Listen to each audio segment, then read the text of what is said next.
one of my favorite things about you is that I got to meet you when things were like kind of already catching on and working and things like that. And so I expected when I met you to have a conversation about like comparing notes about marketing and all of these different things.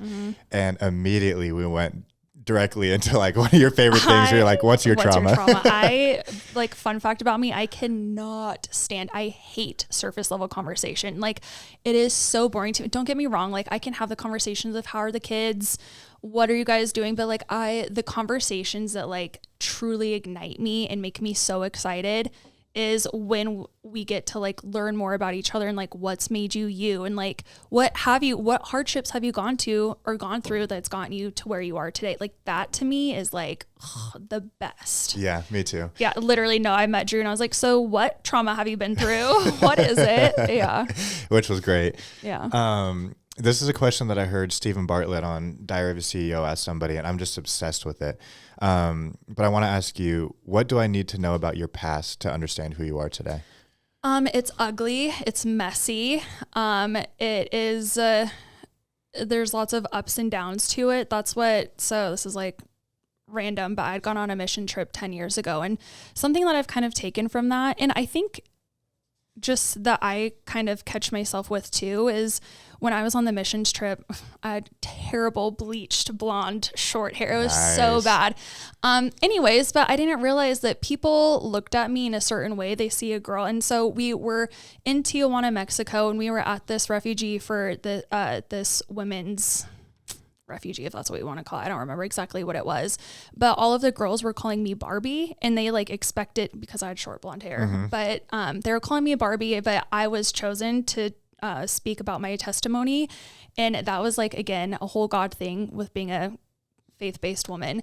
The night before, we were all like, okay, who's going to share their testimony tomorrow? I'd never shared my testimony before. And like, it was one of those moments where my heart was beating so fast. And I was like, oh my God, please don't save me. Please don't save me. And that's what Steve, one of the leaders, looked at me. He's like, Kylie, you're really like, you're on my heart. I feel like you should. And nobody knew my testimony. So I was like, oh my gosh, okay, here we go. So I was up speaking. We had a translator, but it's a room full of women who have just been like through hardship, and like they looked at me and they just expected that I had this like perfect life. I'm this American from America, obviously, with blonde hair, pretty, whatever. And after I shared my testimony, that's what like all of them were coming up to me, and they were just like, you're like us. I'm like, yes, like we all have our hardships, and again, what's made us us. And so that's like what I'm one of those people. Travis, my husband, always makes fun of me because like I'm one of those people who'll just be sitting there and I'll be like, why does that do that? Like, what do you think made that person want to do that? Or like,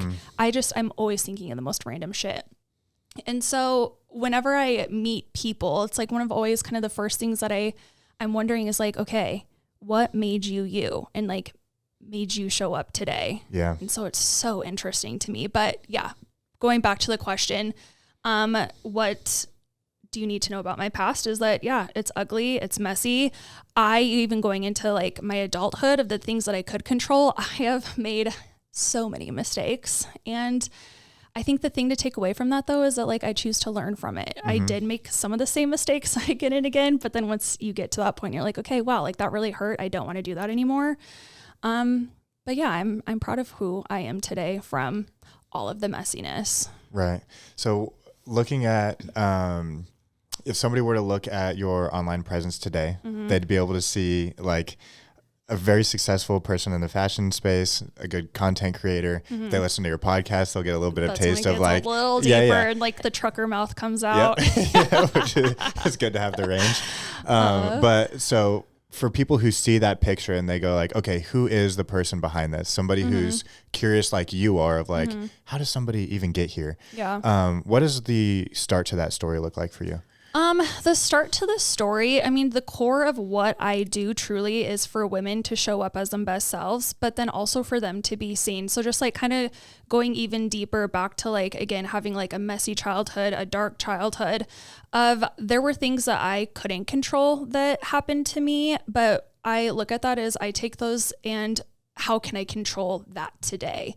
And so not letting that necessarily, like, I don't like playing victim. And so I take what had happened to me of, you know, not being able to be seen, not being able to use my voice. And now I love being able to take that, and that's what it's not just me showing up to share like a cute outfit. It's for me to be able to put that content in front of other women who are a wife or an employee, a mother, like whatever that is, or just a friend. Like, I want my content to be able to reach a woman and for her to be like, wow, I love that outfit. And then for her to put that outfit on and be like, fuck, I feel good. And like to show up confidently into the world, whether it's into work that day, at your kid's soccer game, or on your first date, or on your 10-year anniversary date with your husband, like whatever that looks like I want to be able to show up and help you in that way. So that's why I say it just like goes so much deeper than just surface level outfits and like here's makeup, or I mean, like that's the girly shit too that I love to share, but it really does go so much beyond that, because I was taught not to be seen. If I was seen growing up, I got in trouble for that. Like my consequences when I was in high school, if I got in trouble, this father figure would take my makeup away and send me to school that day and say or see who's going to think you're beautiful today. Like if a boy liked me, it was a whole fucking weird thing. Tell me about some of the things. It sounds like there's a lot kind of baked into what you just said about like how your childhood really like affects the way that you show up today and like the way that you approach your message and stuff like that. What are some of those pieces of your childhood that you find yourself reflecting on or like basing some of the things that you do now?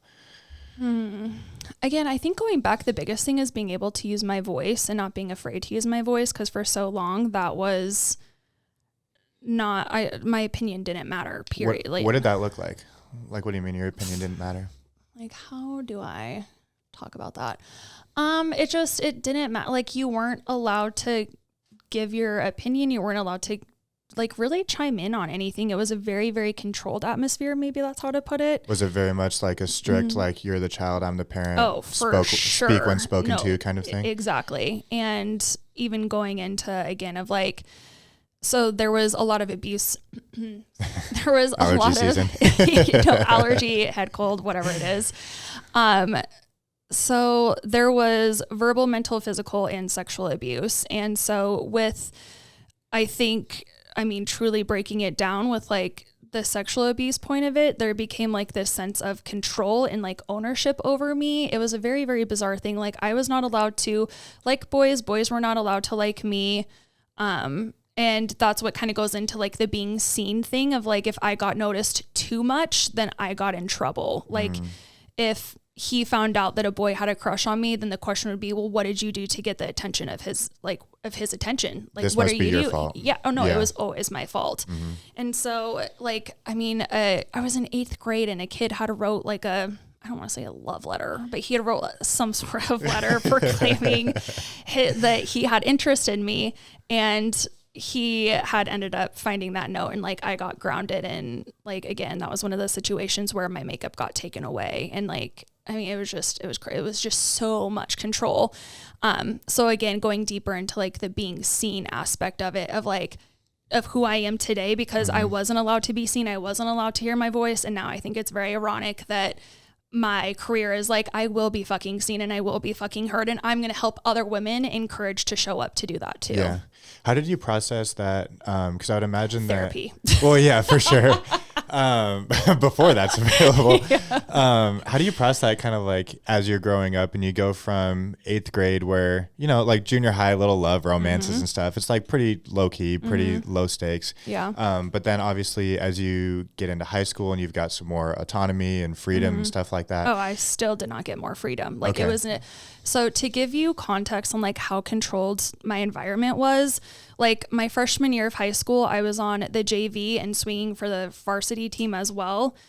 And so I would have my JV basketball game, and then like the girls that were swinging as well, one usually just chills and then waits for the next, because there was the JV boys game, and then there'd be the varsity girl and then the varsity boys. Okay.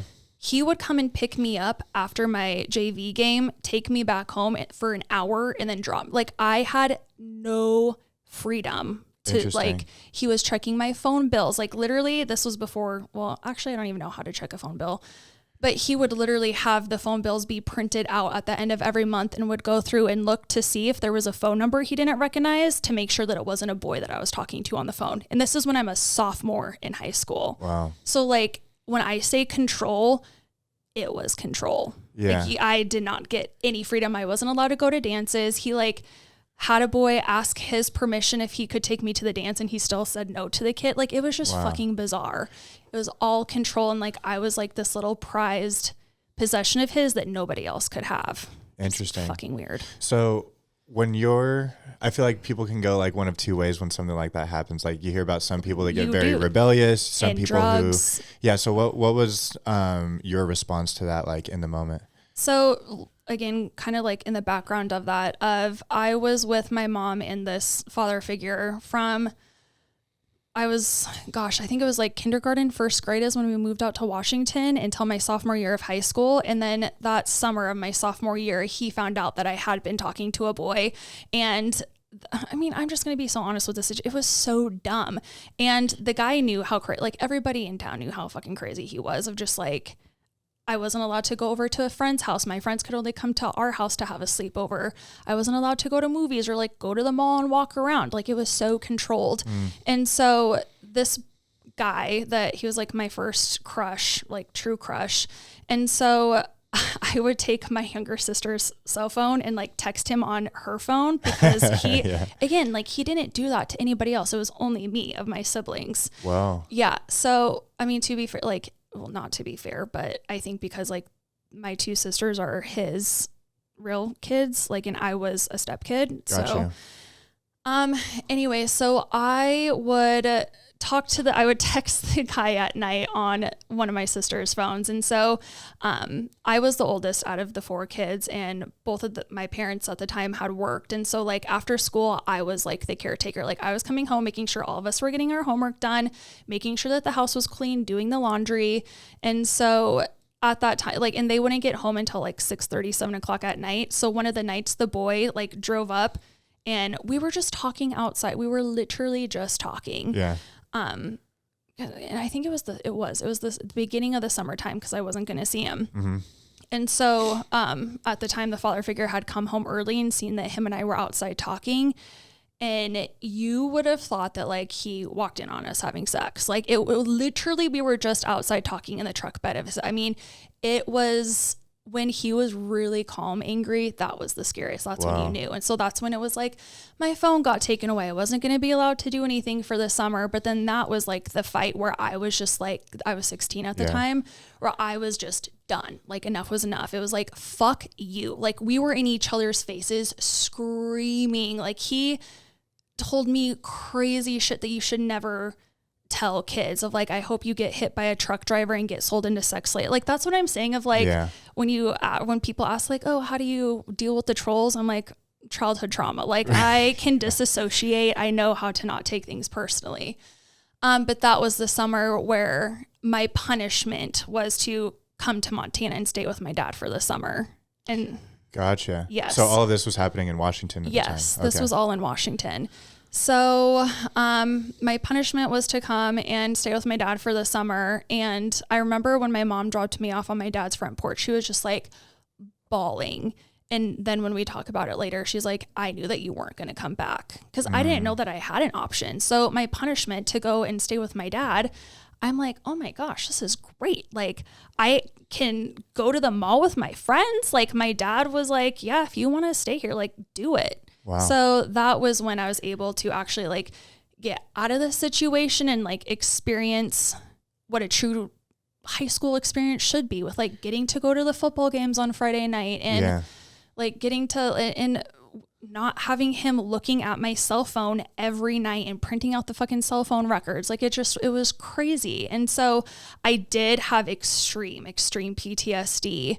Yeah, what was that freedom like once you finally got it? Because that must have been a little bit of whiplash, going from that level of control to just like, my dad being do your so thing. chill. My actual dad is like the most realistic, chill parent ever. And so like his 3 rules when I moved in were, don't lie to me, don't drink and drive, and don't have unprotected sex. And I'm like, we can make that happen. No, but like things with the PTSD that looked like, of like, I remember the first time that I had lied to my dad and like got caught with it. That's what my dad like had, called me out on, like, okay, I know that you guys drank down in the basement. You lied to me about it. Like, you did 2 of the things that I asked you not to do. And so he was like, I have to go to Costco, but like, I'll be back and we'll talk about this after.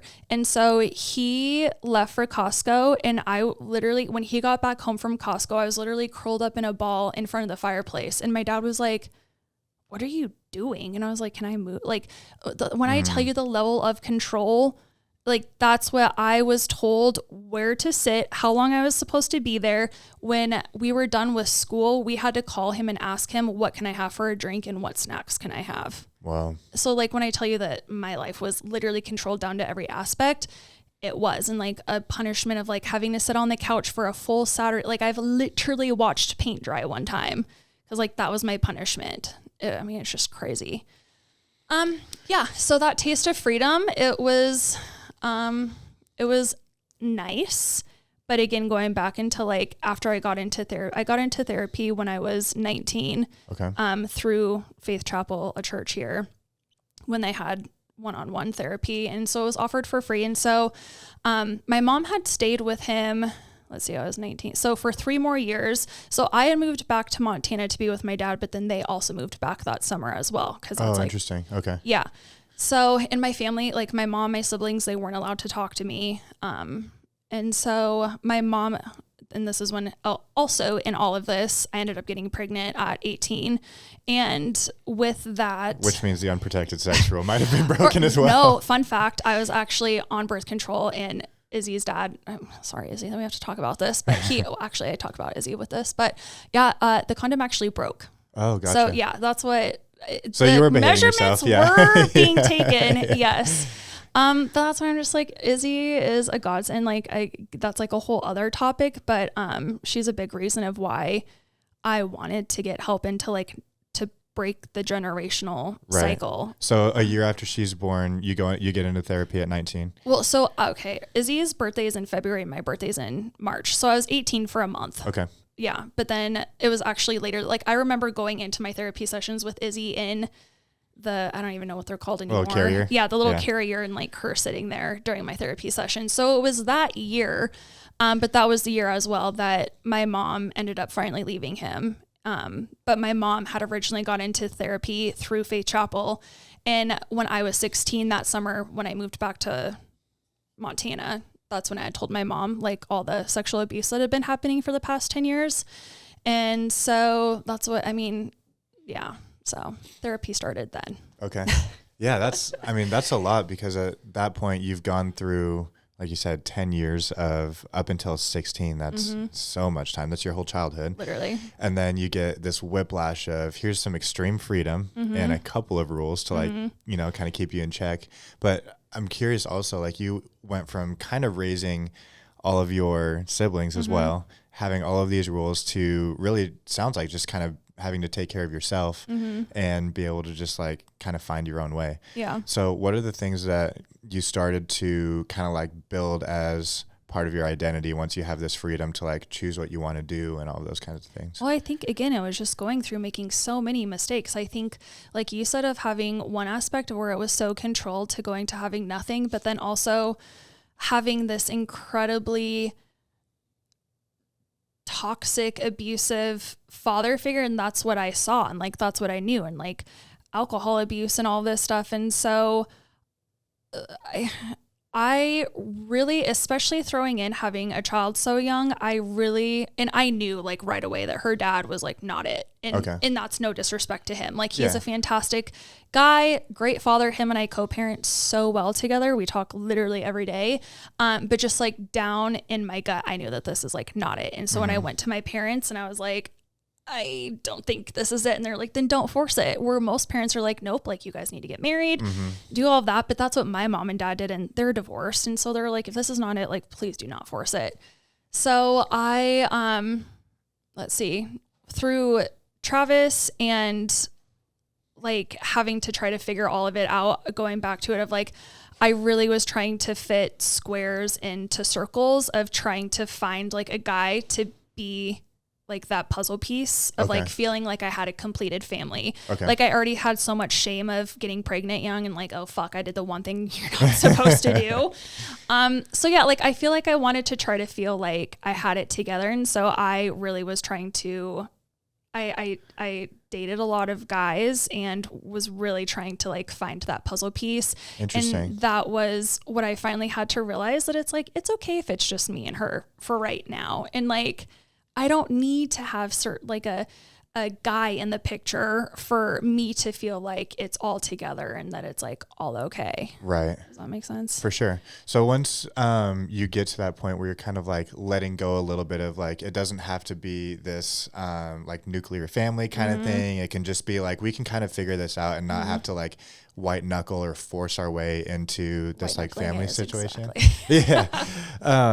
But once you get to that point, what are the things that you start to do as you're exploring kind of like, okay, what does this picture look like if we're not just trying to make this like this perfect family scenario? I think it just kind of goes back to, I mean, literally of having to keep hurting myself, like, and I'm not physically hurting myself, but truly of like, I kept going and dating the guys that were just like not it. And I'm not saying that the guys that I had been with at that time were bad people, but they just like weren't good for me. Right. And so I had to keep going through this of like, I remember in therapy talking about it, that it's like your heart has to get stabbed so many times for you to finally be like, fuck, that hurts. Like, I don't want to feel this anymore. Yeah. And then especially as Izzy started getting older and I realized that she was going to start remembering this shit, that for me was like oh no. Like, I don't want this for my daughter. I have the childhood of like, I don't want that. And like, I want my daughter to grow up and be like, I want what my mom had. And, you know, my mom and dad, I will say mom and dad too, but for me specifically, what made me want to break that and get away from that is being able to, I didn't know how to do that though. Like I had no clue what that looked like, but that's something that therapy had been able to help me learn. But then again, like going through the messiness and going through the heartbreak and like realizing like, okay, that character trait that guy had, like, probably don't need to do that again. Like we visited that same character trait like 3 times now. Yes, we're probably good. Yeah. And so having to learn, and that's what I'm saying of like, it sucks that we have to sometimes learn through like touching the stove maybe once or twice. But like once you touch her enough, you do have the power to be able to say, oh, I don't want that. I don't necessarily know what I want even from not touching the stove, but like I want to, like I deserve more. Yeah. Even though I don't know what that looks like. 100%. Yeah. I think sometimes too, everybody has a different version for the most part of like how they had that screw up phase. And not to say that there's just one, sometimes it ebbs and flows and yeah, for sure. But I do think though that sometimes those reference points are super important to have where it's like, okay, sometimes knowing what you don't want is the way that you actually figure out what you do want. You have to go through it because you don't know what you don't know. Yeah. Yeah. That's like the biggest thing. And so, yeah, that's what, even now with like having a daughter and like some of the things, that's what like my biggest thing as a mom, that I have to remind myself that like I have to let my child experience life. Like I want to, because that was like the big thing that I'm working through right now is feeling protected. And so that was like this whole past year in therapy, I realized, and again, I love my parents dearly and I've had the conversations with them now and like, we're good. And I've forgiven them. They need to forgive themselves for it. But like my biggest thing is that I truly was never protected at the end of the day. And even going into like my early adulthood. And so like truly this past year, that's what I've been having to, like go through the whole grieving process of being angry at it, being sad about it. But then it's like, okay, we're not going to stay in that victim mentality. Like we're going to accept it and we're going to move on. But then again, being a parent, like that's my biggest thing for my daughter is like, I just want to protect anything and everything. But then you have to, again, she has to make mistakes, but I just want to make sure that she doesn't like make the big life-changing mistakes. Right. Yeah. I had a really interesting, childhood in that way where once my parents got divorced, both of my parents took very opposite approaches towards that, where my mom's approach towards parenting was, I'm going to give you enough room where you can go and like learn and screw some things up and have all of this experience. But my job is to be something of a trapeze net where if you do some crazy shit and you fall, I'm here to help you like pick up the pieces, help you work through it, help you learn, help you do all these things. Yeah. Where my dad was a little bit more strict with things like curfews. I was getting grounded all the time and, you know, all of the stuff. And there's probably a good happy medium there. Honestly, it's one of those things that I struggled with a lot when I was in it. But when you look back, it's like, it's really great because you can kind of see both sides of the coin, which I don't know if I would have been able to see if they were to have stayed together or if I just lived with one of them. That's why you have parents too. When you're a kid, you're not, and that's what I also had to give myself grace for too. When you're in your early 20s, your brain's not even fucking fully developed yet. So to give ourselves a break. Like at 26, I'm like, okay, like I need to, that's when I feel like things really started going up from there. Okay, gotcha. So talk to me a little bit about some of the things that happened between 19 where you're like, okay, I'm going to make sure that my daughter has a great role model, a great mom, all of these things, and 26 where you're like, let's get it together. No, it was about 25 of where I was like, okay, we really need to get our shit together here. Again, and it's like going into like seeking like validation and acceptance, and again, like love was taken and given away to me all the time. Like if we, again, going back to if like we got in trouble, we weren't allowed to use his last name. Like it constantly was taken. And so I think I was just looking for somebody, and I think that's what I thought when I thought of marriage, is like, oh, marriage, like once somebody marries you, like they are gonna love you, and it's like unconditional. And I think I was just looking for that again, like since I didn't have that from like the father point of view, I started looking to that through my relationships with men. But then I quickly realized that like we're humans, it's not gonna be conditional. And so I'm like, oh, this is a judge-free zone. Okay. Like the people that know. But when I was, 20, I'd gone engaged to a guy, broke off that engagement, and then got married to a different guy 10 months later. Like when I tell you I was a hot fucking mess, like I was a hot mess, but now it all makes sense again through therapy. Right. And through this, I'm in and out of therapy because my therapist is like trying to be like, and again, no shade to the guys, but they just like I wasn't their person and they were mine. But again, like we're all just trying to fit the square into the circle. And so I got married. I was married for 4 months, and that is when I was like, oh fuck. Like that's when character traits that I was seeing was really, it was going to be a generational repeat of what I saw, how I saw my mom be treated. Again, he never ever did anything to Izzy, so I'll just put that out there to make sure that that's clear. But it was in only knowing him for the 12 months that like we were entangled together. Yeah, it 1000% would have been that for me. Again, having Izzy looking up at me, and I'm like, I want my daughter to see a healthy relationship between a husband and wife. Like I want her to see that it can be fun, and like it's not like two people talking shit about each other, like being crabby with each other all the time, right? Like and so that is when I got divorced after 4 months. My thing is that it was longer than Kim Kardashian's marriage. I was about to bring that up. Yeah. So that's that. But I'm grateful that I was again able to go through and experience that, because if I didn't experience that, then like that was that moment of where it's like I kept getting hurt. And that's where it's like, fuck, I really don't want to feel like this anymore. And then that's when I really started diving into therapy and like taking it seriously and learning from my mistakes and not making those mistakes again. Yeah. And then 25 is about, and then like having to bet on myself. It got to the point where I was like, and I think there was like a little bit of wanting, what's the word of like feeling, not taking care of, but like stability. Maybe secure. Yeah. Security. That's the word. I was wanting to feel security. And then I realized that I was the only one that could give myself security. Like I can't rely on other people to give that to me.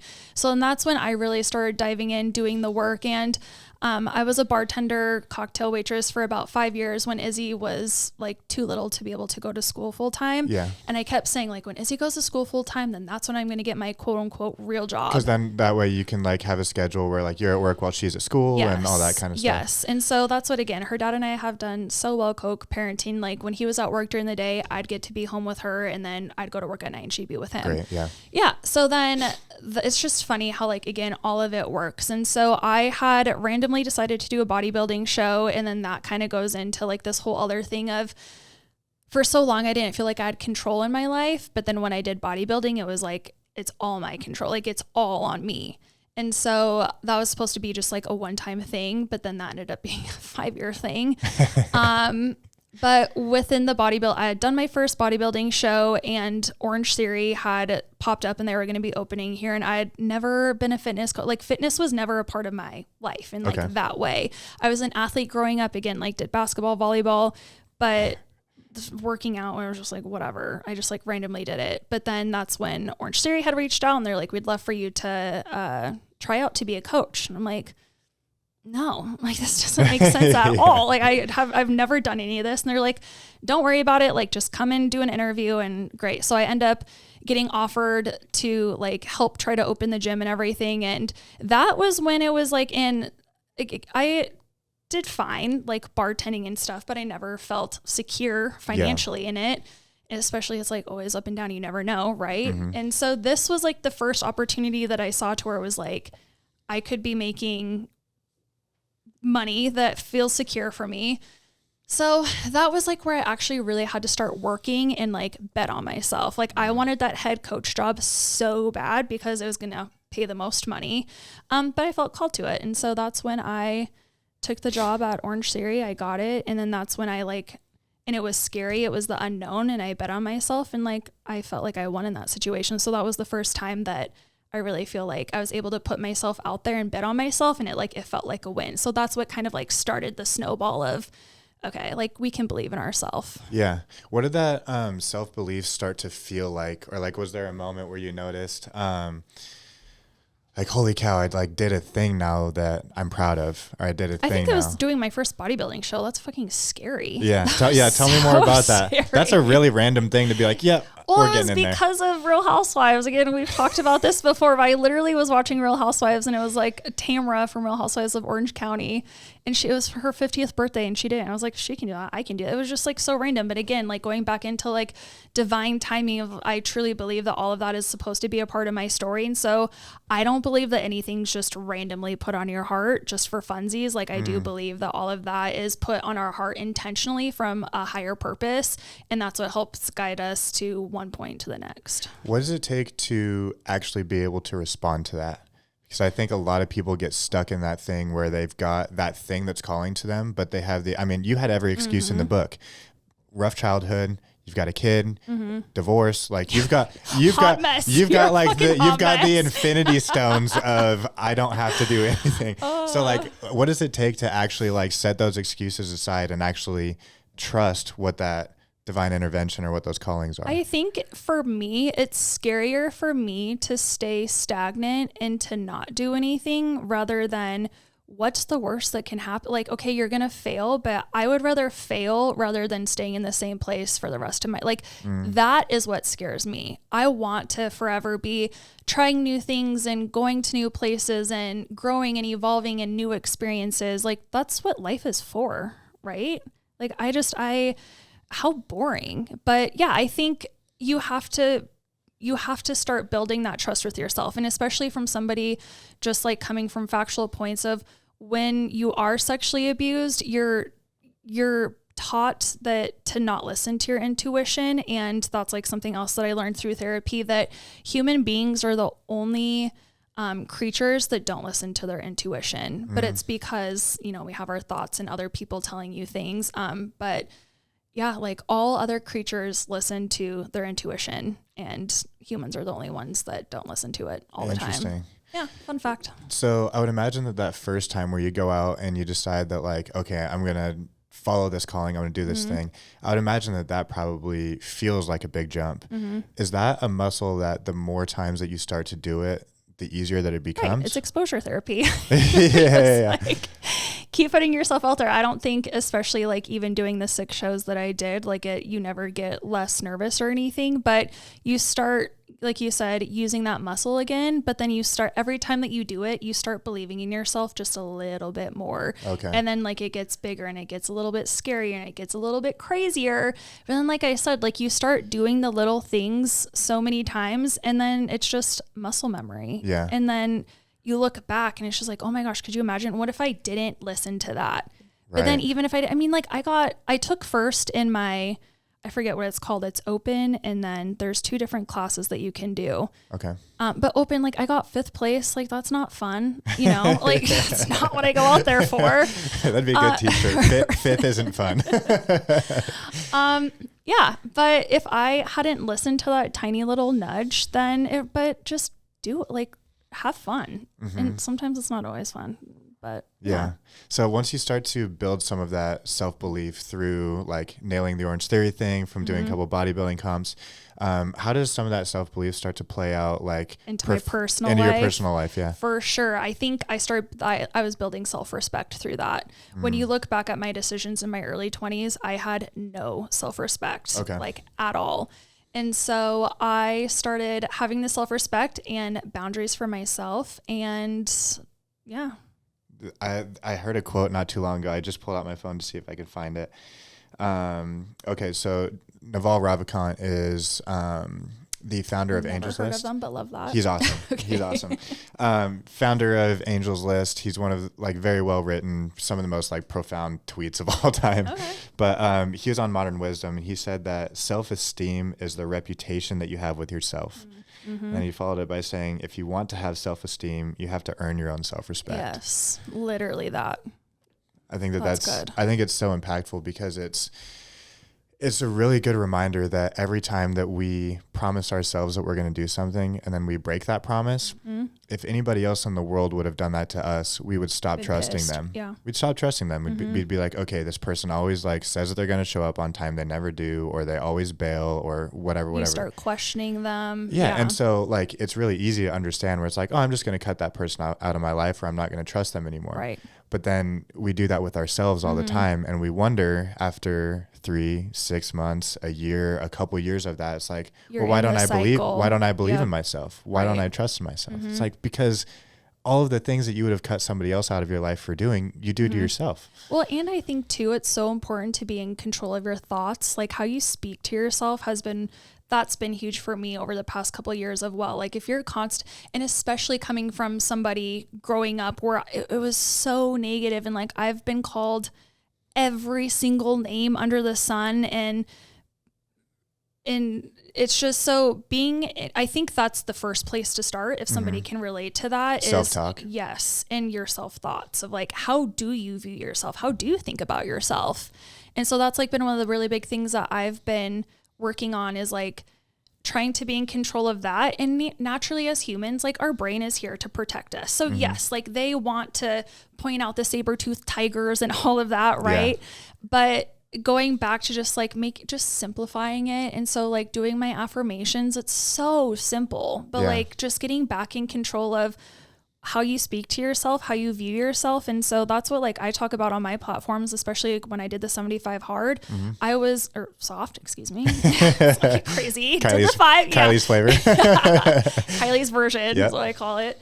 But going back to like the affirmations. And so it's like, what I tell people is literally like, write down a list of like, what are your thoughts? How do you view yourself? How are you talking to yourself? Especially when I go into like body image and things like that.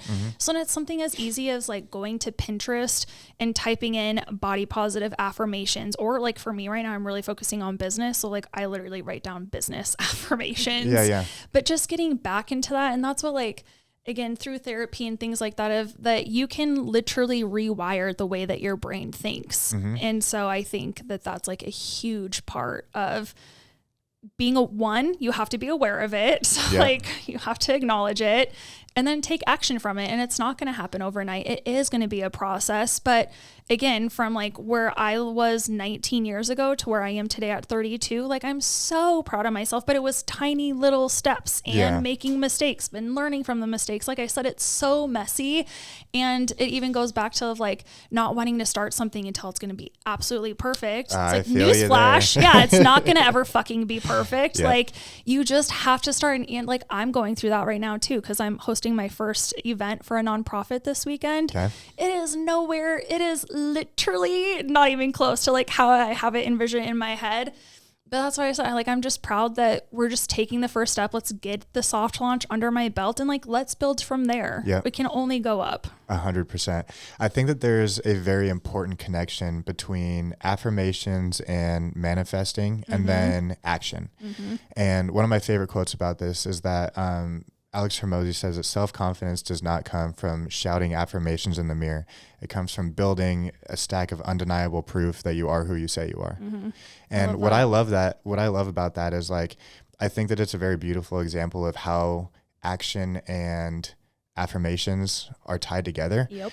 And I'm curious for you, like, which one came first for you? Was it the affirmations that came first, whereas like I'm just going to change how I talk about myself, or was it it was the I'm going to do the actions, and then maybe I'll believe, or I'll start to believe the affirmations that I'm going to give myself? Yeah, no, it for sure was the action. Going all the way back to like the very first thing that I ever did for myself was the bodybuilding show. Yeah, that's so random. Like what? You know, like why watching that out of all of the things that I watch, why was that the one thing that I was like, well, she can do that, I can do that. Again, going back to, I believe that there's a higher divine that's sparking those things in our mind that goes back to our purpose at the end of the day. And like I said, going back to what my purpose is to help women show up as their most authentic, confident self and to be seen doing it. And so I feel like it might be different for everybody. What do you think yours is, just out of curiosity? Between action or and affirmation? Definitely action. I actually really struggle with affirmations because it takes a lot for me to believe the affirmations that I'm saying. But then that's why you have to keep doing it over and over again. Correct. Yeah. Yeah. And so so I think the reason that I identify with that Alex Hormozy quote so much is because I think it takes quite a bit of action for me to believe that the affirmations are more than me just like pretending. But then I think where the affirmation kind of like helps with to be able to take that action is that instead of hearing over and over and over again, like, I'm going to fail, I'm going to fail, I'm going to fail, you're going to start like maybe every third time you're going to hear, but what if it works? Correct. And so, just. One of my favorite frames is, thinking about, because again, being somebody who does struggle with just like not feeling like if I just say enough affirmations that I'll eventually believe them. One of the things for me that's helpful is looking at, okay, what's the person that I want to be and what would that person do? Either as a business person or in my personal life or whatever. And so instead of going like, well, what if this fails or what if blah, blah, blah, I have this excuse or maybe this built-in reasoning where it's like, okay, but me as the best version of being a friend or me as the best version of a business person or whatever would take this action. So that's just what I'm going to do and trust that it's going to take me to the place I just I'm think trying to that as humans, we're so afraid to fail, just like period. But then right after failing is what is everybody else going to think? That is the biggest thing. I think, and honestly too, I think a lot of times it's less about the failure and more about the perception of failure that everybody else has. And that's what it's like, newsflash, people are going to talk about you whether you fucking like it or not, whether you're doing like, you know, the 9-to-5 job. Like there are people out there that are talking shit about you for when you're doing just like the boring shit too. So that's why I'm like, then why not why not go and do it anyway? And like I said, like, who cares? Literally, who cares? That's what I say, going back to exposure therapy and like back to like just keep doing it, and people are talking about what you regardless, so you might as well be doing something that like you're excited about and that you're passionate about. Like, we need people, like whatever is placed on your heart, that's placed on your heart for a reason, and like you are called to do that, and like somebody needs you for it. Yeah, I think honestly too that there's failure on different levels. I think that if you choose to follow your passion and you have failures along the way, they're still failures, but you're failing and you're on the right track. And also, I mean, like you just said, failure looks different to everybody. So then it's like, I didn't have a plan to like become a full-time 6-figure influencer. Like, and I will be and I tell Charlotte, like, I will be a 7-figure income earner.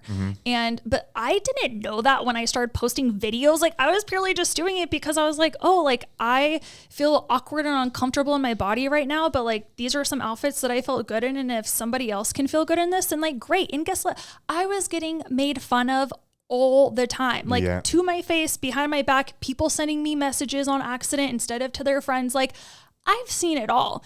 But like, that's what, so what? So then what if I would have just been, you know, like a couple hundred followers and I'm still posting videos? Like, who gives a fuck? And so nobody knew that I started posting videos to become a full-time content. Like, that was never the plan. So like at the end of the day, I don't feel like I failed at anything because there actually really was no plan. For sure. Yeah. Well, and I think that's the other piece that I was going to get to is that I think that another way bigger version of failure is when you fail to pursue that passion, because taking the easy route could be like, pick whatever job that somebody doesn't enjoy that much, but it's safe, it pays enough. Everybody else is like, oh, good job. You like did the thing.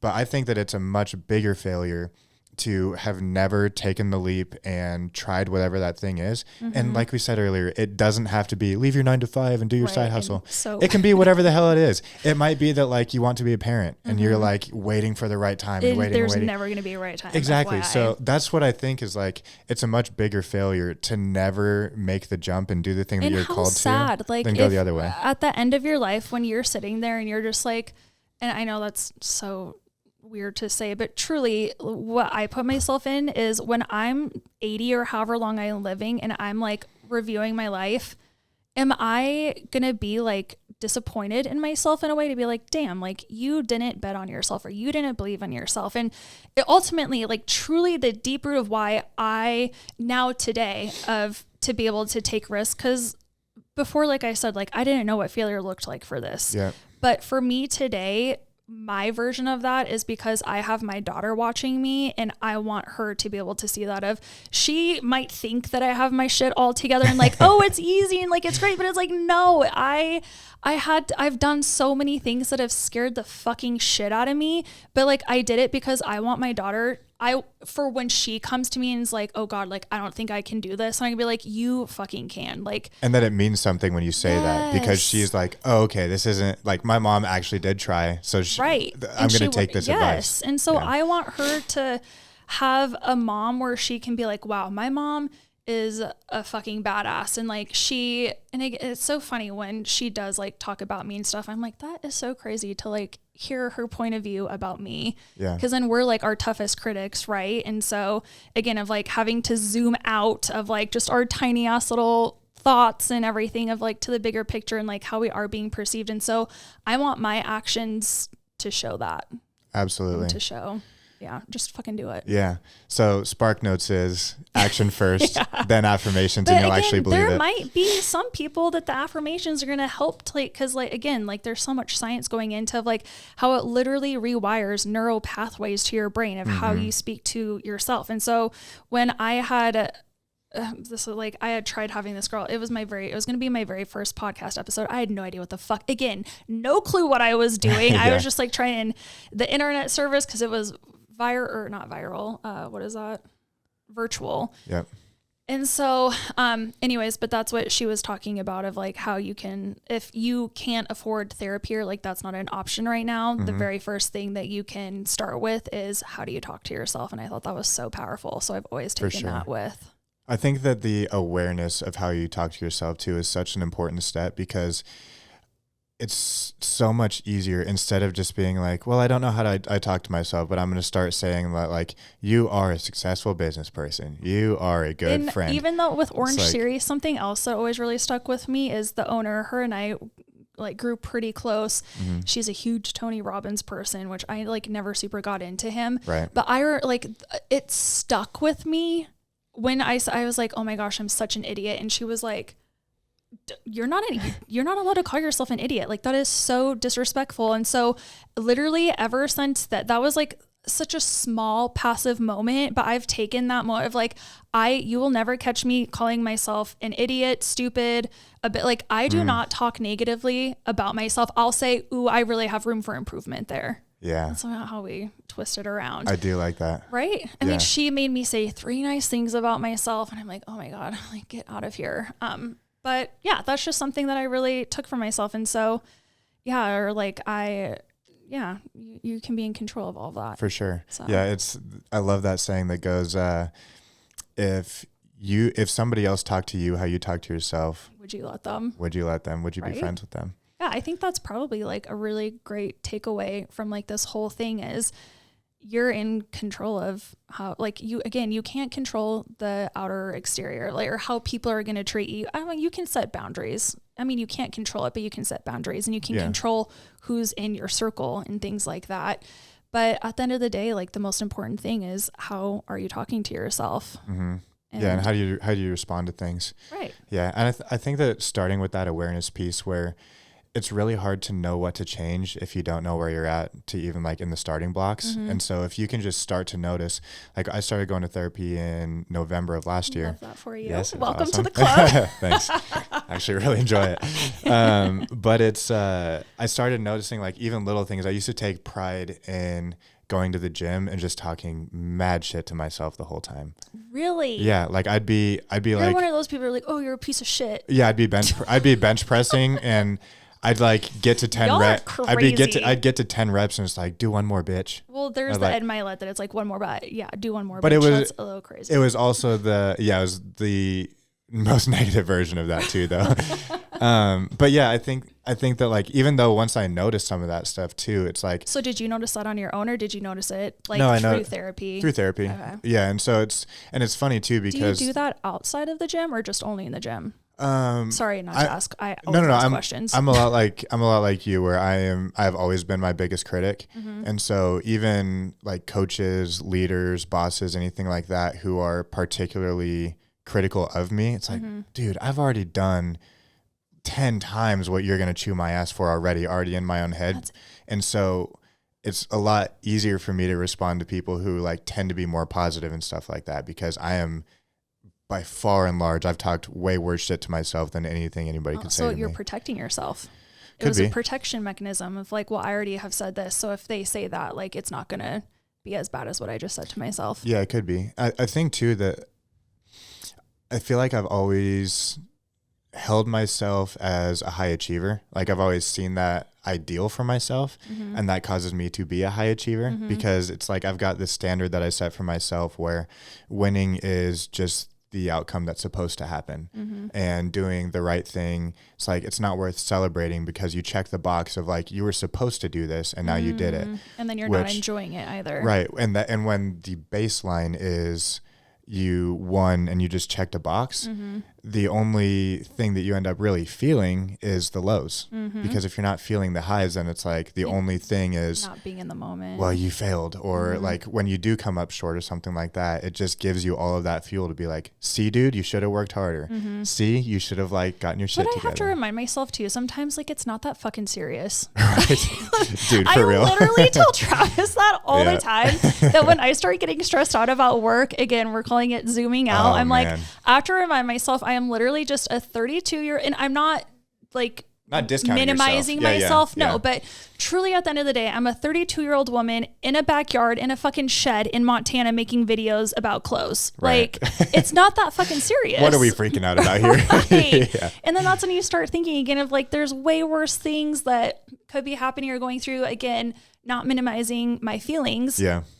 But also just needing to remind myself, like, girl, we're good. 1,000%. We're good. My mom hit me with some shit 2 weeks ago. I was in Belize, and we were doing like all this fun stuff. And I sent my mom something on Instagram that I like really connected with. And I had just gone through I was in the middle of going through a bunch of crazy shit in my business. And I had to face all of it when I came home. So I was having this really tricky thing of like, try to be present when you're in Belize, because this is probably one of the last moments you're going to get like this for a while. Don't worry about the other stuff until it gets here. But it's like that weird balance. Be where your feet are. Be where your feet are. I was trying so hard. It was the biggest test. But I sent my mom something that I like really related to, that was kind of heavy about like going through struggle and all this stuff. She hits me back and she just goes, that seems really deep for somebody who's right next to a beach. Damn. Okay, I was Mom. like, reality check. Fair point, Mom. Love you too. Reality check. But yeah, it's tough. I think that that's one of the biggest benefits of travel for me, is it allows me to step outside of my routine and outside of all of the projects and things that are always on always on the hamster wheel, and like physically zoom out a bit and be like, what am I giving all of that energy? Like a lot of that stuff doesn't really matter too much.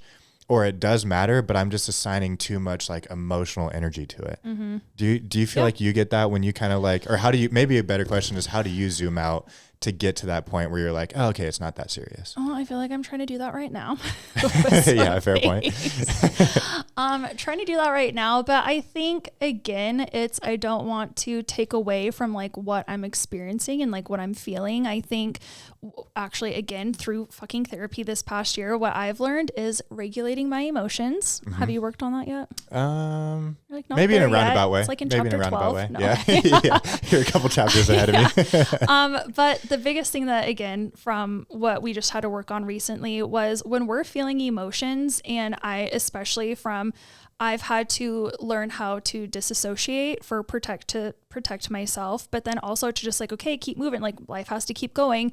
And so what I've learned is that when we're feeling things like, say, if we're feeling anxiety and like, oh God, like we have this event coming up or a business meeting coming up and it's like, oh my God, but it's like, oh, like we need to put on our tough bitch face and like, you know, it doesn't fucking matter, like that I don't care. What I've learned is that it's like, no, like that feeling of anxiety literally just needs to be acknowledged. Like, I know that sounds so simple. Instead of just going like stonewall right away. Pushing it down. And so when we regulate our emotions instead of, again, because everybody does their shit differently, but I've had to do that to protect myself, but then to keep, again, I had like a mini human going, like looking up at me. And so it's like, you don't get to like, I wasn't in a position to where I was like, oh, let's stop and feel my anxiety really quick. It's like, no, we have to keep moving, like get to work. Yeah. Anyway, so if we have that, then it's just like the anxiety literally just wants to be acknowledged. So rather than when I start feeling anxiety coming on and I start thinking like, oh God, like I need to go and work out, or I need to start scrolling so I can, stop to check out for a second. I just sit in, and it's uncomfortable. Like sitting in your feelings can be really, really uncomfortable. But I have learned that it's just like sitting there. It's like, okay, like we're feeling really anxious right now. Like, why am I feeling anxious? Oh, okay. That's why we're feeling anxious right now. Got it. But like, it's all gonna end up being okay. But like, let's just sit in that feeling of anxiety for a minute. Right. And then we're going to move on from it. And so that's what Patty, shout out Patty, therapist.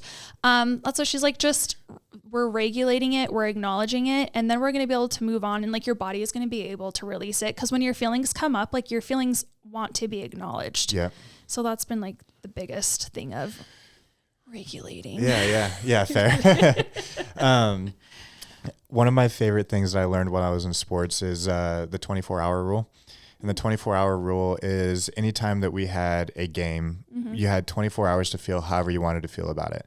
If you played a great game, you could like live on cloud nine. Okay. So you could live on cloud nine for 24 hours after the game.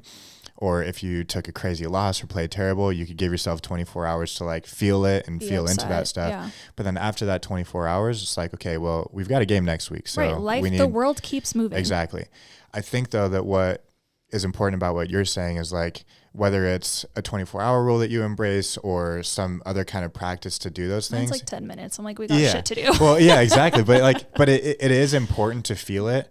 And I think that allowing yourself to feel it in the moment, in that 10 minutes, in that 24 hours, it puts you in a place where instead of consistently just stacking all of these different anxiety and stuff like that. It snowballs. She's like, it's going to be this little marble in your brain that's going back, and it's going to get bigger and bigger, and it has to get out some way. So then that's like if somebody that you know or yourself, like all of a sudden just has like this random fucking freak out, and it's like, where did that come from? Well, 6 months later, the meeting, meeting that might have taken you to a 3 right now, if you continue to just stack those 3s up and up and up and up, that same meeting 6 months from now is going to cause you to spin out. Literally. And so, I think that it's really important to figure out what version of that it like fits for you, so that you can be like, okay, I'm going to let myself be stoked when I win. I'm going to let myself feel it when I'm feeling anxious or sad or whatever, but knowing that at some point it is time to be like, okay, but we got to keep moving. We got to keep doing whatever the thing is. I think that even goes into business too, though, because like we talked about before too, of like, when is enough? And I really want to get into point, this. Yeah. Like what point are you good? And like, and so that's something that I've been trying to really honestly, like this past year, because like I've been hitting like big, again, goals that I never would have thought that I could have hit. We skipped a little bit. Give me like a couple minutes of context from, you talked about leaving Orange Theory. So give me, and then starting posting. Give me like starting to posting to now, before we get into the when's enough thing, because you've crushed it and people need to know that. So went from, again, little context with the fitness industry is when I was in the fitness industry, and then that's when I was bodybuilding, like I always knew that my purpose was to help other people. I just didn't know how, like that ever since I was little. I literally was just like, I always wanted to help people. So that has been placed on my heart for a long time. And so I didn't know how I was doing that. And I felt very unfulfilled by the last like year that I was bartending, but I was like, okay, this is paying my fucking bill. So like, we're going to stick with it. So then once I got to Orange Theory and I did my first bodybuilding show, I like felt that it was like a whole little makeover of myself, of like how I started, again, talking to myself, treating myself how I expected other people to treat me. And so when I learned that for myself, I really wanted to like have other people experience that and to be able to give them that for themselves too. So I found that through fitness, and like that just like filled my cup for years. Like I loved being able to be a part of that journey for somebody at Orange Theory. However, I then got to the point where I was like, this is really not filling my cup. I'm a very intuitive person. Like I'm all about like how I feel.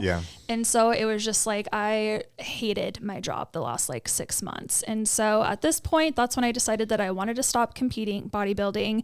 It wasn't, again, filling my purpose, or like I wasn't excited about it anymore.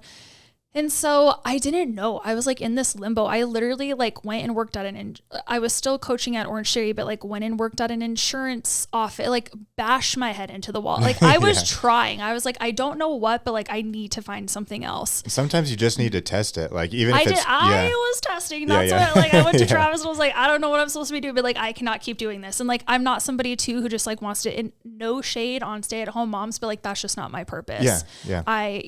And so I was trying out different things. And then I get this point, like I had gone from being teeny tiny and like always oohing and awing over my body to like, then my body became normal and everybody was just like, what's up? Like, I wasn't getting compliments on my ass or my shoulders anymore. And so, if somebody doesn't tell me my ass looks good soon, I'm going to lose it. Do I need to buy smaller leggings? Like what? No. No, but truly, like when you're a coach, and then like I was shredded. You could see every muscle, like everything. And so, I mean, constantly getting praised during classes when I'd be demoing muscles, and people would be like, oh my God, like I want to look like you, or, you know, like you have the best butt. And so I didn't get that. And so I didn't know then, but now I know that like I was getting my validation and my confidence through that. So then I stopped bodybuilding. My body is now fucking normal, like whatever.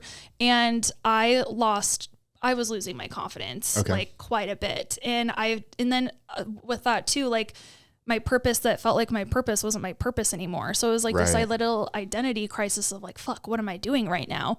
And so at this time, again, I believe in divine timing of everything. Of a gal, Linda with Something Chic, she had just opened a women's clothing boutique downtown, and she was a member at Orange Theory.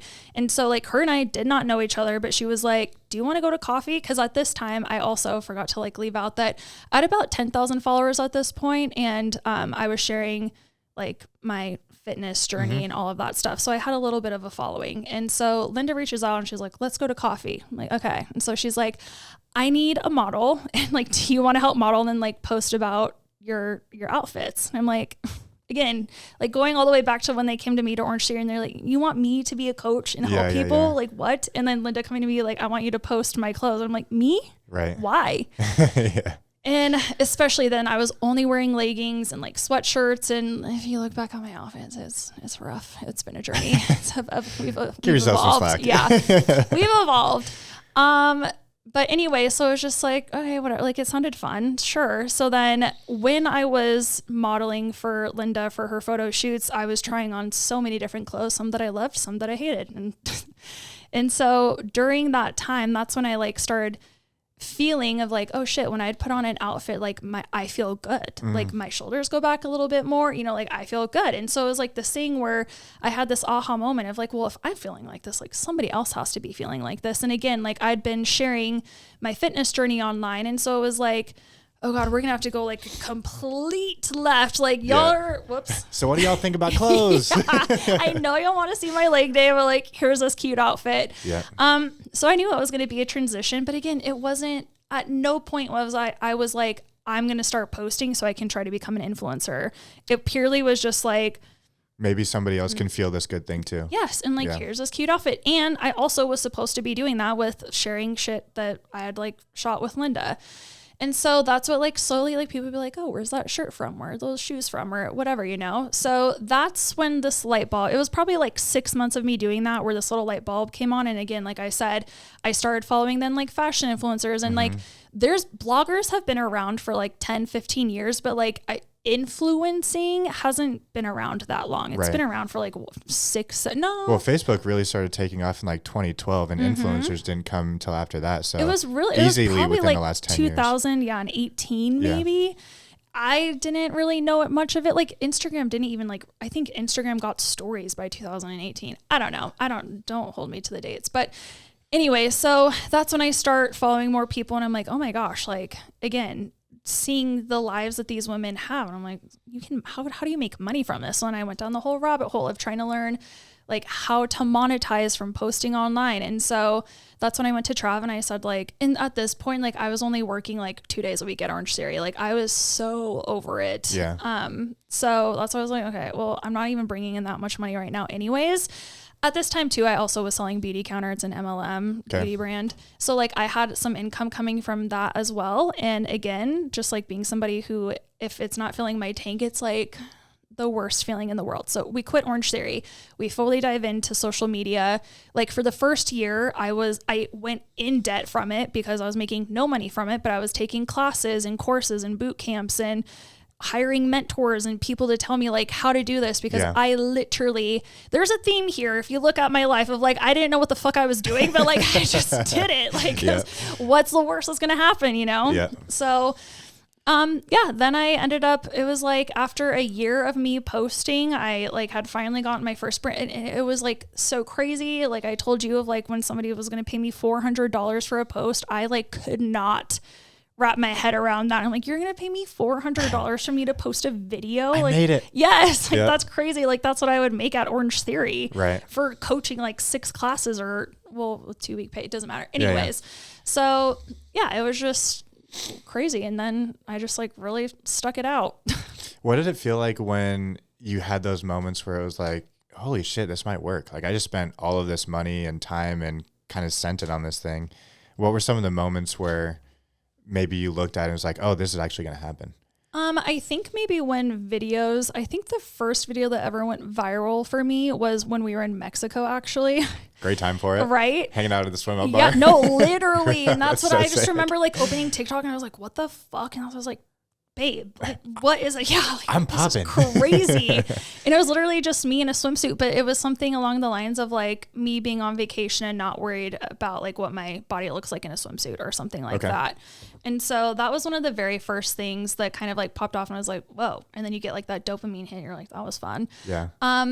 But then it was just like, I had zero content plan, content strategy, nothing. But then, like I said, when people started reaching out to me, like I didn't know what that looked like either. I was like, why is this brand reaching out to me? Like type of thing. And then like, and it's scary too, of when you start looking over contracts and you're trying and you learn that you can negotiate and everything and you have no clue what you're doing, but like you just do it. But I would say that I started to feel successful once I started seeing that people like actually related to my content. And then when like the brand deals started coming in, obviously. 1,000%. I'm curious for you, one of the things that when it starts to work, right, where it's like you start to get the money, you start to like really feel like this is like this is for sure. But once you get to that point, I think that this is another one of those moments like we talked about before where like your actions are starting to like, and the things that are happening are starting to make to those I'm affirmations feel to real. Say I'm an influencer. Like for the first year and a half, that's what I remember. Travis and I were at Jake's downtown, and a girl had said something of like, "Oh my gosh, like I'm so embarrassed of my outfit, like being next to an influencer," and I was like. Who's the influencer? Like, Trav, are you an influencer? Yeah. And so I think I remember that so specifically too. But yeah, I think it was just like, I didn't take it seriously again, because I didn't understand like the gravity that it could get to. But I think, like you just keep showing up. Yeah. I think when we talk about how we're scared of failure, I think the scariest, that's when it actually started getting scary for me, of when people started considering me an influencer. But then it's like, okay, well then what's their expectation of what an influencer is and what a successful influencer is? And I think like a broad statement is like how many followers you have and like all of that shit. But that's when I was like, oh God. And then like realizing that people were actually watching my stuff. And then it's like, oh, like it's actually, we're here. Yeah. I put a post out right before the first episode of this podcast came out, and we had 5 episodes ready to go at that point. So we kind of had like a little bit of a buffer and had all of our promo stuff lined up. But I remember I was literally sitting in the studio, and we had just gotten it done so that we could record episode 1 with Jason. Yeah. And he was actually, funny enough, that episode was number 1, but it's the 5th episode that we recorded. So he was kind of like the last one to finally be ready to launch. And I remember sitting in the studio after that and feeling so thankful, because I knew that everything was about to start like happening, but it was still in the exciting phase where nothing mattered. There was no listener metrics. Yep. Nobody knew that I was launching this thing yet. Like, it was all purely just the passion for having amazing conversations with people that I'm fascinated by. And it was one of the coolest feelings, because it was like, it's very rare for me in a moment to realize how special the moment is. A lot of times it's easy looking backwards. But that's been one of the things that I've been fascinated about with people's stories now, is like when they were doing the thing purely for the passion, and there wasn't that pressure yet of like, how much money are you making? How much attention are you getting? How many of all these different things? It's like one of the things that I talk about with Trav, and that's what I'm saying of like, I don't want to minimize how I feel, but like, I also understand that other people's jobs are like way more stressful, and like there's way more important jobs out there to be stressed out. But and that's like the thing too of, you know, like when you want, and now so many people want to be an influencer, which I think is fantastic, but I also don't think people realize like the gravity of what it actually looks like, especially when you are signed with a management agency. And like when you're just getting to create content because it's like, oh, like I put on a cute outfit today and I just want to share it, compared to like, well, no, you need to be posting organic posts. So 1, for like your analytics, but then 2, like you can't just be posting branded, paid back to back. And you have to stay engaged with your community. You have to stay relevant with your community. And so this past year, and I'm the first one to admit, I put so much pressure on myself. Being around you from like October to December, I'm like, whoo, we need to get you drink. Yes. Like I am very type A. Like I don't like failing when I do have goals for myself. And when you get to the point of where you are with management, then it's like, again, okay, you have to be sharing your analytics every month. And then I am in I don't want to say a low right now, but like I'm in a spot where it's like, things aren't like popping off right now. And I've been in the part where it's like people are buying things like crazy. Brands are seeing ROI, my numbers, my engagement, everything's good. And that's what I'm saying of like, it's a roller coaster, and like, you have to write it out. You have to experience the highs of it, but then also come with the lows of the lows. And like, I'm in a low right now and I have to fucking grind it out. Yeah. But I think that's what sets other people, like people that have made it in this industry, that's what sets the people apart from who have tried and not stuck it out, because it's not always going to be your videos are flying off, and like, it's just, it's going to be a roller coaster. And so you have to be willing to write out the lows with this job as well. And that's what I'm in. And so I acknowledge that, and I'm, you know, whatever we just said with the feelings, acknowledging our feelings. But I'm also trying to not beat myself up over it, but I'm also trying to take action. Like that's the thing, like rather than sitting and being like, oh fuck, like, and it's also hard too, of like, sometimes I don't want to fucking post content, but like I have to, and like there's a brand deal that's due tomorrow, and like you don't feel like, but guess what, you have to, and that brand didn't like it, so now you have to refilm this. Like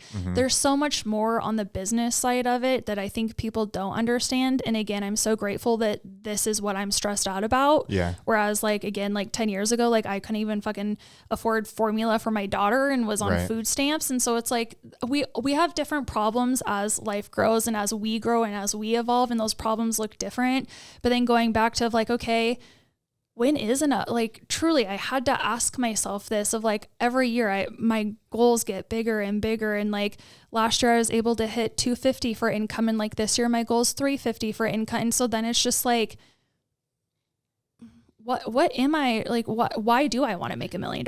Yeah. Like what are the things in your life that will be different between, call it 350 and $1 million, that making that extra $650,000 worth it? And what comes with that?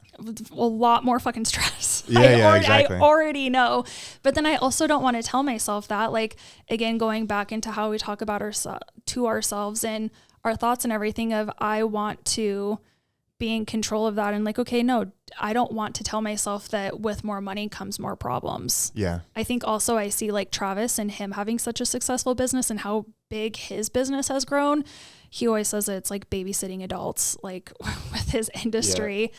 And so I don't know, but it's very, very interesting to like stop and ask yourself of like, what are we doing this for? Like, we live a comfortable life right now. Like all is well. Like, do I want to have a multi-million-dollar bit? Like it's interesting to stop and ask myself and like, okay, wait, but why I think it comes down to ego, honestly, at the end of the day for me. Yeah. I think too, though, it's like asking those questions is not, the point of asking them is not to take having a multi-million-dollar business off of your list of goals, but it's to understand the actual motivation behind it.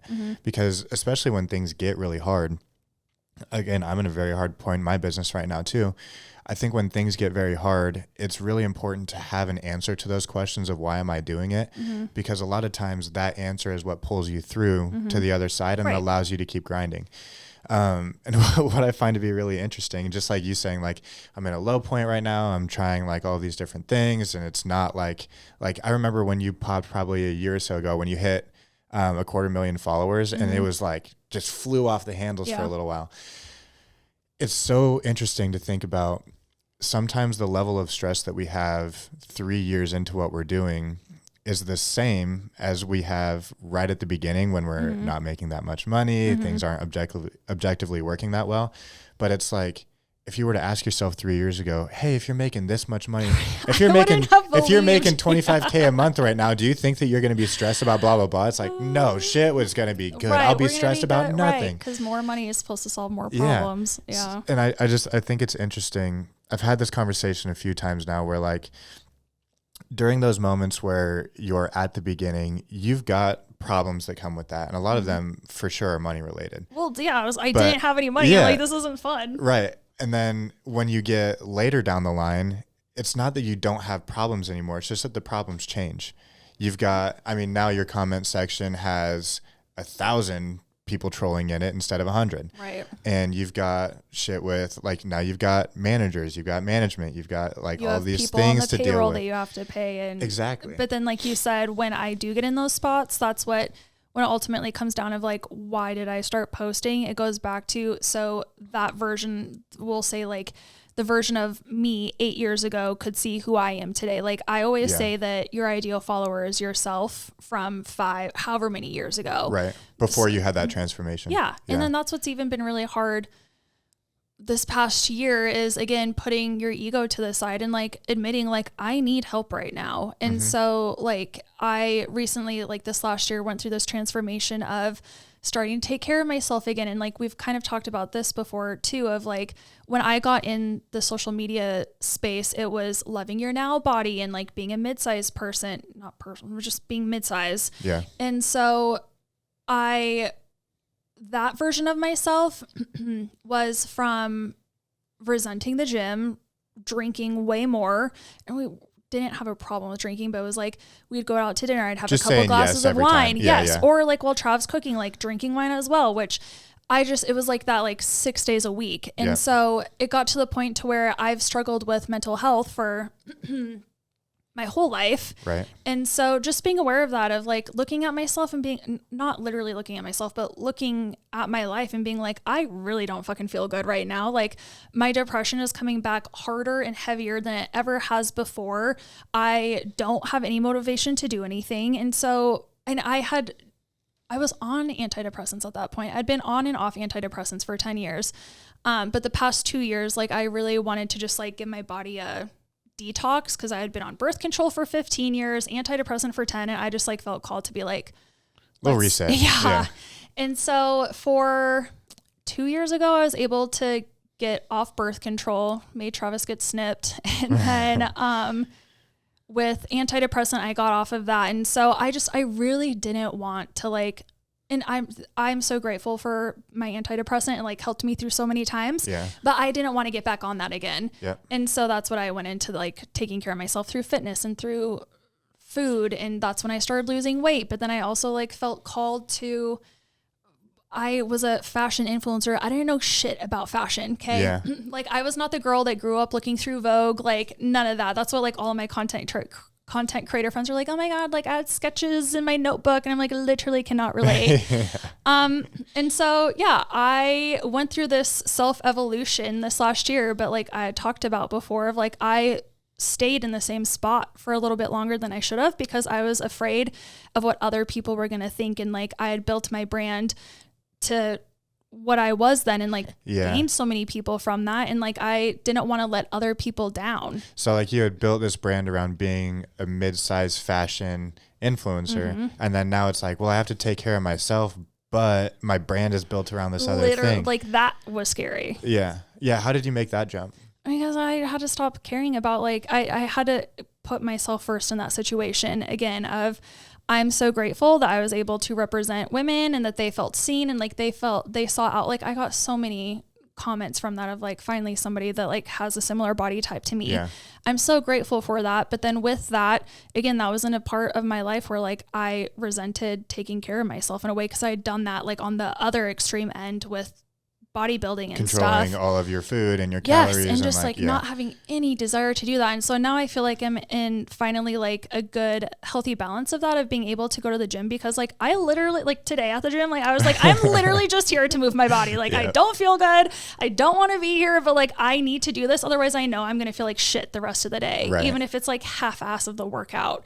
And so doing that, but then also, like I said, like admitting like, I don't know what the fuck I'm doing with fashion. Like I see these out, like I see this higher elevated version of myself, but like, I don't know how to get there. So like I hired a personal stylist. And so my brand this last year has really evolved and transformed into like that next level. And like, I've lost people along the way with that. And like, I'm okay with that. Like I'm making more space for that future person who wants to be in my community and who's seen and validated in that. And so I literally, just before I came here, I was filling out a thing to like work with a social media coach. Like I just need somebody. I can be in a place to where I can remove my ego and like, I'm not afraid to ask for help. Like I know it looks like I have my shit together and I'm supposed to have all my shit together because there's like 500,000 people, but like I don't right now. Like I need help. And so I'm not afraid to ask for that. And so I'm excited to like see where that takes me and where that transforms to and everything. But yeah, like it's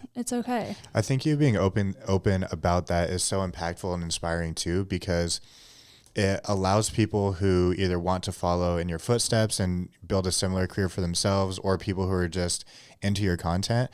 I think that it's so frequent. It humanizes me. Yeah. And I think it's so frequent that people put on this highlight reel and that's all that you ever see about them. And so it's almost impossible to measure against. But when somebody like you is like, yeah, okay, I have 500,000 people in my audience, but I'm also at a point right now where I feel stuck. I also might have felt stuck at 10K, at 50, at 100, but like now I've got 500,000 people, and it's still important to continue to learn and to continue to set your ego aside. That's so great. ever want to be the smartest person in the room, like ever. The people that I put in my life and that are in my inner circle are either smarter than me or like they're the best in their industry. And I think that that's only going to help me grow. But like, just being so transparent, like I need somebody to be able to, I'm so zoomed in right now that like, I need somebody from the zoomed out version to be like, okay, like I get what happened the last year. Like, great. Like, I personally have gone through, I've made my new ideal follower, and for who I want to be posting for, but I feel like I really dropped the ball. Like I took people along with the journey with like, sharing my workouts and all of that shit. And then like when I worked with a personal stylist, I shared all of that too. But like after that, it's like, what's the next chapter? Well, and like how to communicate that with my audience of like, okay, this is where we were. But like, I also want to inspire other women to like, it's okay to evolve. Yeah. Like give yourself permission to evolve, and you don't always have to be the same or look the same or like whatever that looks like. But like, I want to be inspirational for somebody to be like, oh yeah, like I have been wanting to wear outfits like that, but like, I don't know how to wear them. And so I want to help people with that, but like, I don't know how to right now. I think I'm just so in my head with it. So that's what I'm saying. Like, I'm willing to put my ego aside, pay somebody a lot of money. She's not cheap. Yeah. Not cheap, but like, I'm willing to ask for help to be better and to better serve my community and that future ideal follower, but then also still serve the people that are in my community now. What I love about that too is it seems like a lot of that is coming from that passion. It's not, how do I make more money and stop being at this like income thing. I love that like everything that you say about that is more about, okay, these people have had a big shift in what I've been giving to them as part of my story and all these different things. Like a shock, like, whoa, wait, so what are we posting? Right. So how can I continue to serve them in a way that continues to inspire them, whether it's through clothes or maybe there's like a fitness thing that comes into it now, like what is that next chapter? But what I love about it is like, even though it is a struggle, it's like I'm willing to invest in it because it allows me to continue to fulfill that purpose of helping somebody feel good about themselves. Yeah. It's so cool. Thank you. Yeah. So I hope that as you zoom out, that's the one thing that you're able to like, I'm hoping continue in to feel good about. 6 months, I'm going to be able, that's what like I always, anytime there's like a little low point, I'm always like, okay, well, what was my last point? Like, I remember like thinking like when I got pregnant at 18, I literally thought my life was over. And I'm like, 18 years like is 500 years. Like this is going to take forever. And now she's 13 and I'm so sad. Yeah. So yeah, like this too shall pass. Yeah. That's what I remind myself. Absolutely. It's really cool too that like having the pressure of doing all of the things in pursuit of a passion instead of the pressure of just like, it's just the pressure to exist and survive and whatever. Oh my gosh, I literally was not, but like, I can't do that. Like I said, of like the jobs when I wasn't feeling fulfilled and shit, like it ate at me. I couldn't do it. Yeah. So now that you've gotten to a point where you've had so many different, I feel like you've gone all in on a lot of things. That's what my mom describes me like.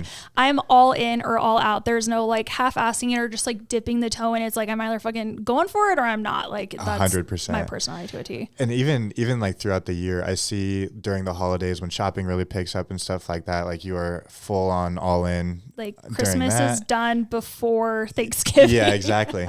And so now that you've gone all in on so many different things, from your fitness to being a mom to work and all these different things, what is your ideal balance, or what is your ideal maybe like alignment look like when it comes to being a mom, working, taking care of your fitness? Like, how have you started to process that now that you've gotten to this point in your career? I feel like I feel like I'm so much better balanced. Again, like you just said, when I'm all in, I'm all in. Like I was working 7 days a week. Like Travis gets up around 4. Like there would be days where I was already up in the office working at 3:30. He's like, what the fuck are you doing? Did you sleep? Yeah. Like in there till 7 o'clock at night. Yeah.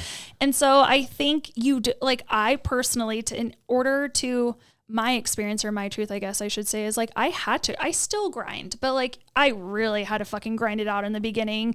And like I was doing everything by myself. Like now I'm so grateful that I have a team that can help me and everything. But like before, like I was the producer, I was the editor, I was the one pitching the brands, negotiating with the brands, reading the contract that I had no idea what it said. Yep. And yeah, editing the content, having to reply to everything. Like I was that person. But as my business has grown and evolved, I've been able to expand my team. And so, yeah, having a manager so I don't have to deal with my inbox anymore.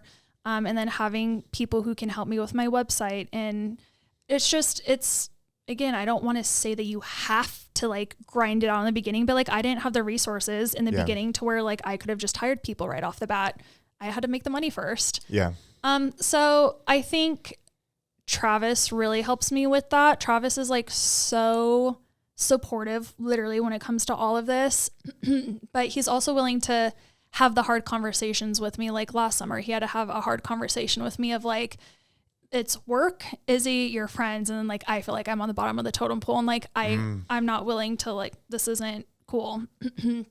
And so I think I appreciate that it wasn't of like him telling me like, you're working too much, you need to stop. He came at it from like such a loving way of just like, as your husband, as your partner, like, yeah. I am feeling really, I really like hanging out with you, and you're not like, hanging out with me that much. No, or like even if we were hanging out, like, because when you can work from your phone, you can work all the time, always like check. Literally all the time, or linking shit and shopping and all of that. And so he was able to come to me, and that was kind of like, it just, he did it in like the perfect way for being with somebody like me. And so I think he really helps me because like I'm somebody who can like get my head up in the clouds and just like I love being busy and with that, and like I love seeing the success, and then when you see the success, and it's like then you want to work even more. Yeah. And so I think also just knowing that like, yeah, that he didn't demand it, but he's the primary. If I didn't have somebody like him, then I for sure would be like working 24/7, but just like enjoying the moments. And so like boundaries that I've set for myself is like I try to get all of my work done now before I get Izzy from school at 2:30. And so like I get up, go to the gym. I like something that's a non-negotiable for me is driving her to and from school. Like that's kind of like our time. And so I take her to school every day. I try to get the most of my work done. And so like my team knows like once 2:30 rolls around. However, if there's like shit that I have to get done by end of day, I'll do it. But for the most part, setting that boundary of 2:30, and then like I'm a mom and wife after that. And on the weekend, like I try to not work on the weekends anymore, which I've been so much better about. So I think it's just like give and take. And again, like it's a roller coaster. Like there's some, like during the holiday season, like being an influencer, you're going to be working a lot more. Yeah. But right now, again, I'm just like, it's important. And then learning too, that I only have like 5 more years with Izzy in the house. Like that was kind of a big reality check for me too, that it truly does go by so fast. Like I remember people telling me that when she was born, I was like, this is going to be in 500 years, like literally 500 years. Yeah. Yeah. And so I'm just trying to be more present and enjoy the things. And like something that Trav and I are really talking about as a couple as well is like having more experiences. Like luckily he lets me go and have all the experience. Like he has never not wanted me to go on a girls trip or a work trip or anything like that. But like now we really want to try to focus it on like family and like having the experiences together and with our family. Gotcha. So bringing in those things that help you feel the appreciation for what you're doing, whether it's that's when it goes to like, okay, I am doing this that. But then too of like, okay, traveling isn't for free. Or like going to Europe is not for free. I mean, it could be if you go on a brand trip, but yeah, like way different trip though. Right. Yeah. And so I think when it goes back to like the why of like, why am I working so hard? It's because like, I want my daughter to feel security and to know that she's taken care of. Like growing up, like I saw our fucking car get repoed and like like the cards getting declined at the grocery store, like, and that's no shade to my parents, you know, like they're doing the best that they could at that time too. There's no shade to that. But I think when it ultimately comes down to like, why am I working so hard? It's because I want my daughter, my family to feel that security and that like, it's good. But then I also want her to take that into her, like for her to learn how to work hard and to create her own security in her own terms. It's a beautiful thing too, that it's not only because I think that there's a lot of business people that get really caught up in like, I work so hard to provide for you guys and for blah, blah, blah. But then they miss the part where it's like, yeah, but you're still supposed to be a dad. Like, yes, you provided all these things, but you were never home. You never made it to games. You never did whatever. And so you miss out on half of the puzzle. And so I love that not only are you working as hard as you are and like hitting those goals, but also coming back on the other side and being like, no, I'm taking you to and from school. I'm going to be a mom when you're out. Yeah, I think that that's it's a really beautiful thing that you've been able to like alchemize whatever the difficulties that you had growing up and be able to pass on, like, instead of passing on all of the negative things, alchemizing that into like, you're going to get all of the opposite things to make sure that you and that's when it's like, do you want to be the victim or the victor? Like, that's the biggest thing for me of like, yes, I could be like, oh, poor me. And again, I'm not minimizing what I went through and like the challenges that have made me who I am.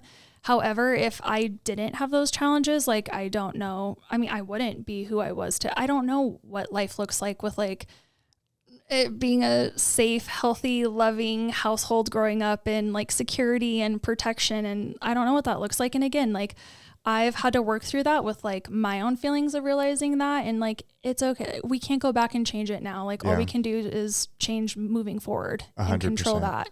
So like, I refuse to sit in the victim mentality. Yeah. There's that frame that superheroes and supervillains oftentimes have the exact same origin story.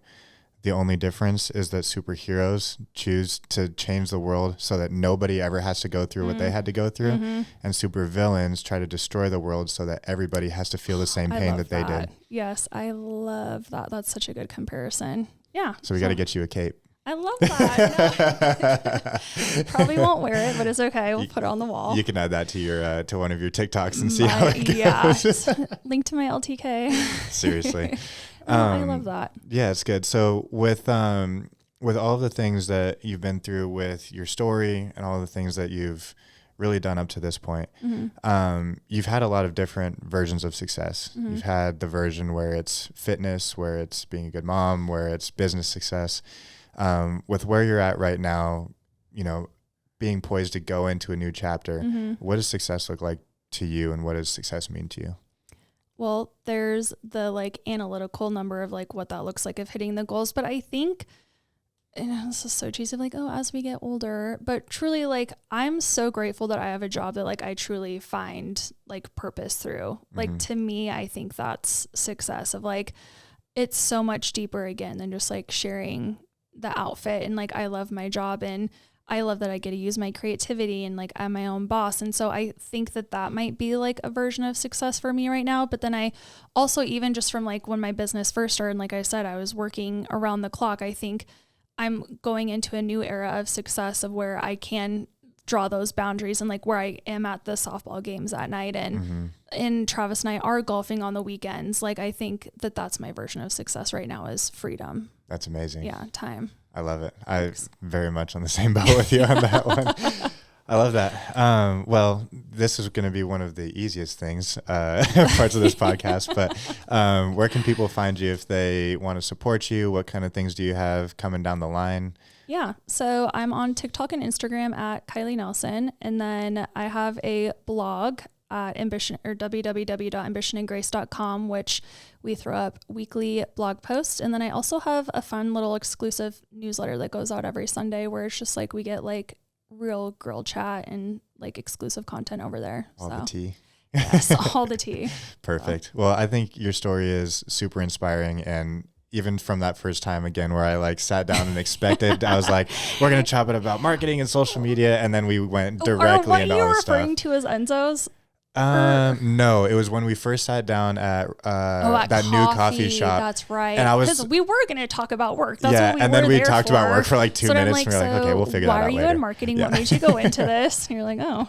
Yeah, I was like, okay, here we go. You're such a good podcast. Like, you ask really good questions. Oh, and, thank you so much. Your notes and everything. This is very impressive. Thank you. Yeah, This you're is going to be so successful. I'm excited for you. I appreciate that. This is very much my passion project, and I think I relate a lot to that first year that you're talking about being grinding it out. Yeah, where it's like it is a grind, and the like thing that I make money doing is not this. So my effort, my energy is very much split between like I have to continue growing the thing that makes me money so that I can do this, but I also want to give this all of the energy and dedication and stuff that it deserves.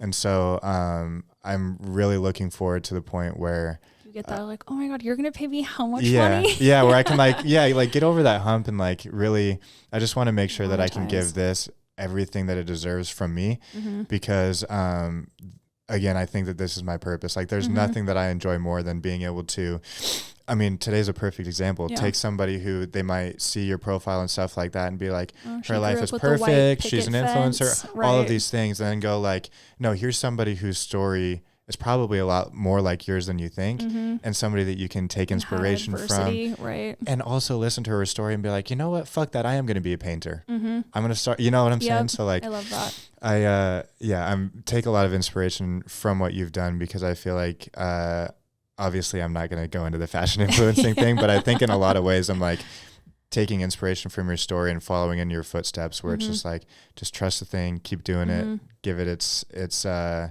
like really honor the fact that this is your passion, like do the things that it takes to get there. So I appreciate the heck out of you being willing to be so open, especially when you've got as many eyeballs as you do on your story. Yeah. Thanks. I appreciate you. Cool. For sure. All right. Well, let's get out of here. For everybody listening, thank you so much. We love you, and be where your feet are. Love it. Adios.